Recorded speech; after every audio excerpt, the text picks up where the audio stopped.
Well, my friends, OCD, that means obsessive compulsive disorder. Obsessive compulsive disorder is a type of psychiatric disorder where the patient developed obsession which is compulsive, মানে করতে বাধ্য হয়। Obsession মানে একটা obstinate ইচ্ছা মনের। Compulsion মানে বাধ্য হয়, করতে না করে থাকতে পারে না। ডিজর্ডার মানে অসুখ। সো সেজন্য বলা হয়েছে obsessive the word comes from obsession.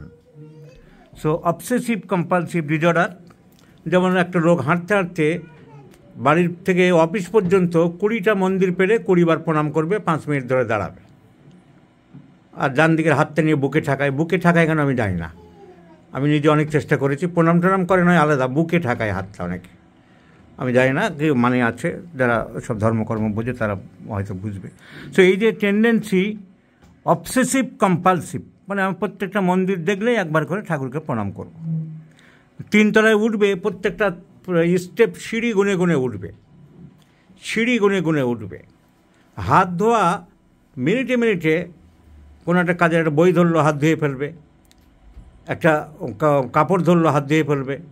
একটা লোক বাড়িতে আসলো, সঙ্গে সঙ্গে বেডশিটটা পারলে গঙ্গা জল দিয়ে ধুয়ে ফেলবে। এই যে একটা মনের বিকারগ্রস্ত অবস্থা, স্বাভাবিকভাবে পরিষ্কার পরিচ্ছন্নতা কে না থাকতে চায়, সবাই থাকবেই, সেটা আলাদা। কিন্তু এদের অতি পরিচ্ছন্নতাবোধ, অতি সূক্ষ্ম চিন্তা মনের ভিতরে, বোধহয় আমি নোংরা হয়ে গেলাম, আমার খাট নোংরা হয়ে গেল, এই লোকটা এই চেয়ারে বসলো, আমার চেয়ারটা নোংরা হয়ে গেল, এই লোকটা বাড়িতে ঢুকলো, ওই জায়গাটা মেঝেটা পরিষ্কার করো। বা নিজে চান করার সময় বা যাকে গোসল করার সময় ঘন্টার পর ঘন্টা জল শেষ করে ফেলছে, ট্যাঙ্কের জল, চৌবাচ্চার জল। একে বলা হয় অবসেসিভ কম্পালসিভ ডিজর্ডার। তা আমাদের অনেক হোমিওপ্যাথিক মেটেমেডিকায় এসব সিমটমগুলো লেখা আছে, হ্যান্ড ওয়াশিং রিপিটেডলি। তখন এসব রোগ সম্বন্ধে এত নামকরণ হয়নি তখনকার দিনে।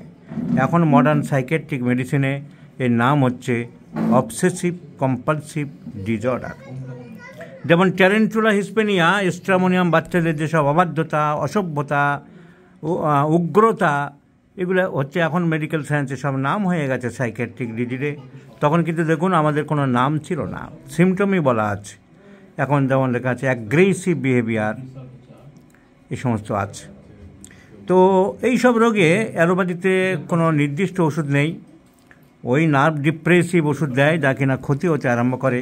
In homeopathy we have enough scope, এবং বেশিরভাগ এগুলো according to Hahnemann's miasmatic theory comes under sycotic miasm. কারণ একটা ফিক্সড আইডিয়া, একটা ফলস বিলিভ, একটা ফলস ইন্টারপ্রিটেশন। সো আমাদের মাথায় রাখতে হবে সাইকোটিক গ্রুপের ওষুধগুলো বেশিরভাগ ক্ষেত্রে আসবে। One gentle lady age about 45 years have come from Bangladesh and treated with a variety of doctors there, including one converted physician named as Dr. S.K. Bawali, etc. আর অনেক পেশেন্ট পর দেখলাম নামধাম, তো without any improvement. Simply the patient requires T occidentalis because একটু আগে বললাম যে psychotic manifestations. The patient is chilly, শীত বেশি, profuse perspiration, family history cancer, and there are warts and moles in the body in different parts.